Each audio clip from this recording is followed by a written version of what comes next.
warahmatullahi wabarakatuh. Kembali lagi bertemu saya dengan Pak Al-Kindi. Pada hari ini kita sudah memasuki bulan pembelajaran yang baru. Kita memasuki tema B tentang selalu berhemat energi. Kita akan belajar mata pelajaran PPKN tentang hak dan kewajiban kita dalam masyarakat. Untuk lebih jelasnya lagi, mari kita saksikan tayangan berikut ini. Pendidikan Pancasila dan Kewarganegaraan, tema B, sumber energi.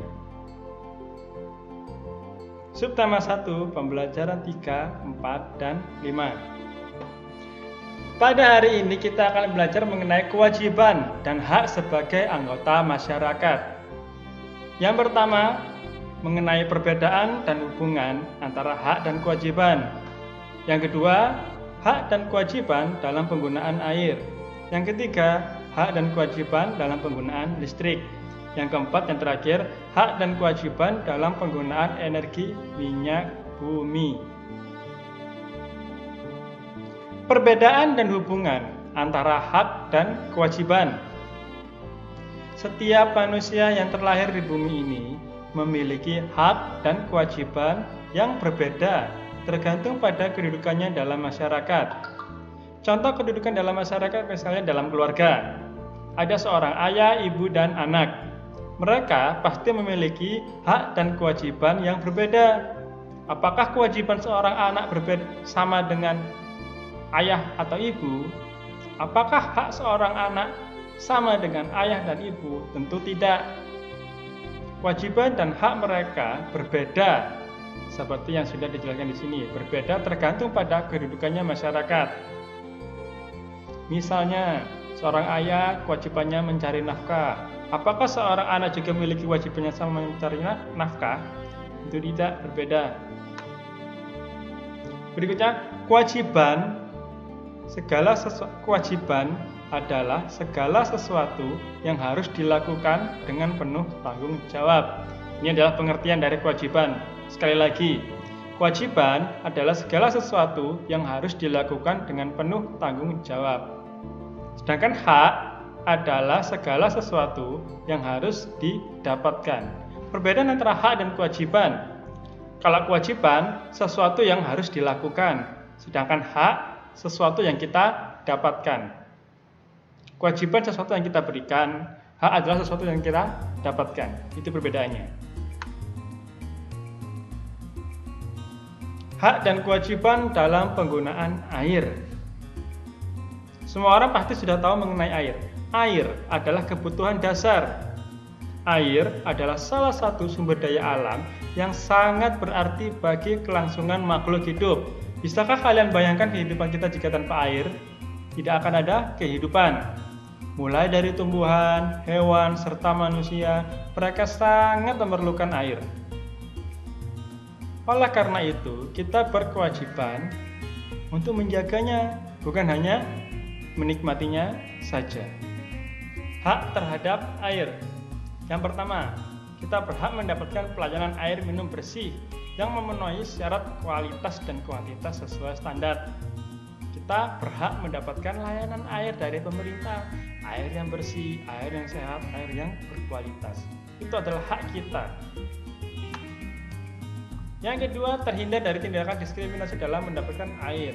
Misalnya, di tempatmu airnya keruh, air dari PDAM. Di tempat lain airnya jernih. Nah, kalian bisa protes agar bisa mendapatkan air yang sama, mendapatkan air yang sehat, memiliki kualitas yang sama dengan wilayah lainnya. Mendapatkan kebebasan dalam menggunakan air. Kita bebas menggunakan air. Karena air adalah ciptaan Allah Subhanahu wa taala. Kita bebas menggunakan air. Air diciptakan untuk kita, untuk hewan, dan juga untuk tumbuhan. Mereka bebas untuk menggunakan air. 4. Terhindar dari limbah-limbah maupun zat kimia lainnya yang berbahaya atau mencemari kesehatan. Contohnya, kalau sungai-sungai kotor, air-air tercemar, itu tugas pemerintah, tugas kita untuk menjaga lingkungan tetap bersih agar kita bisa memanfaatkan air-air yang sehat, air-air yang bersih, terhindar dari zat kimia. Berikutnya kewajiban kita terhadap air. Yang pertama, kita harus menggunakan air secara hemat dan bijaksana. Yang kedua, tidak melakukan pencemaran terhadap ketersediaan air. Yang ketiga, menciptakan lingkungan hidup guna menunjang ketersediaan air bersih. Contohnya, bisa menanam pohon-pohon untuk menjaga kebersihan air tanah, menjaga ketersediaan air tanah. Yang keempat, menjaga kondisi air agar selalu bersih. Bagaimana caranya? Tidak membuang sampah sembarangan di sungai, membersihkan selokan. Agar apa? Kondisi lingkungan kita tidak tercemar.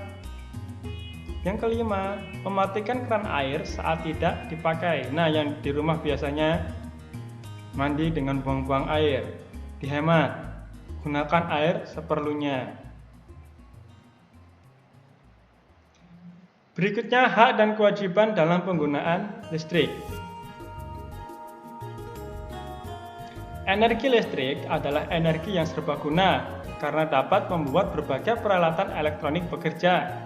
Energi listrik sangat membantu meringankan pekerjaan sehari-hari. Coba kalian bayangkan kehidupan kalian tanpa listrik. Gak bisa HP-an, gak bisa nonton TV, gak ada AC, kepanasan, terus macam-macam. Pasti kehidupan kita makin susah, makin berat.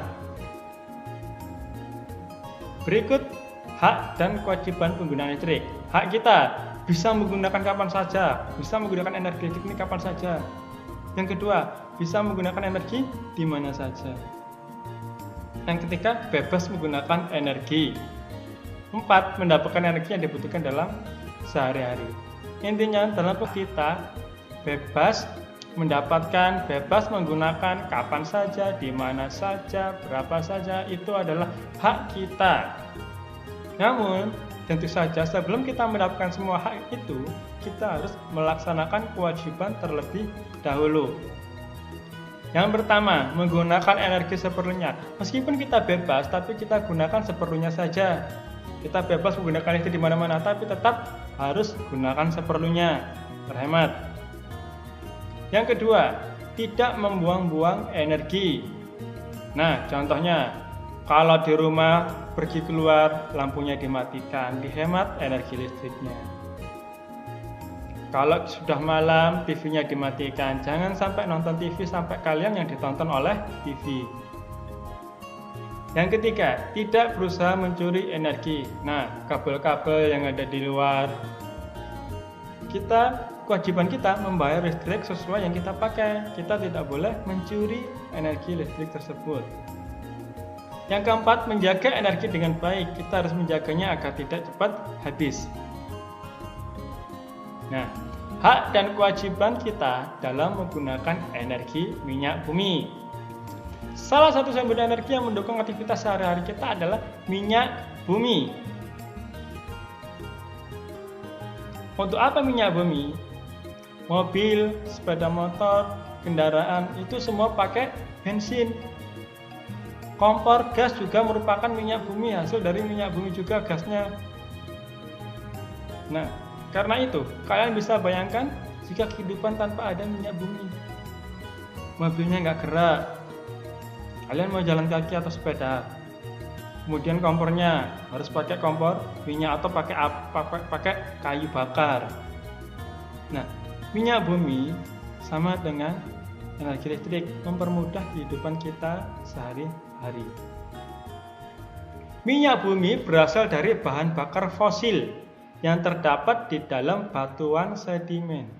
Jadi, asal dari minyak bumi itu berasal dari dalam bumi, berasal dari jasad-jasad makhluk yang hidup selama jutaan tahun yang lalu. Jasad atau tubuh atau mayat tersebut terhimpit oleh lapisan-lapisan bumi.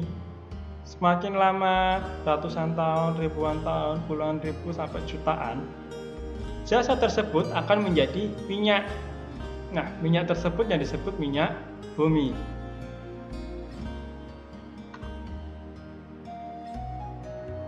Berikut penggunaan minyak bumi, hak dan kewajiban kita.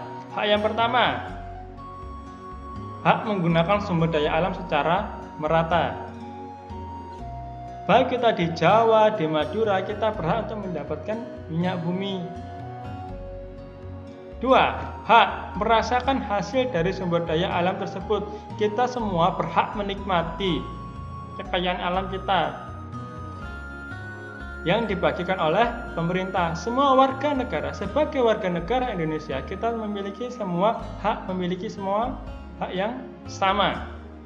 Baik dari Sulawesi, Kalimantan, Jawa, Madura, Bali, semuanya. Karena selama mereka warga negara Indonesia, mereka memiliki hak yang sama, kebebasan, dan bisa menikmati sumber daya minyak bumi bersama. Yang ketiga, dapat memanfaatkan hasil sumber daya alam. Kita bisa menggunakannya, minyak bumi, sebagai bensin, sebagai solar, sebagai gas alam untuk kompor, dan berbagai macam.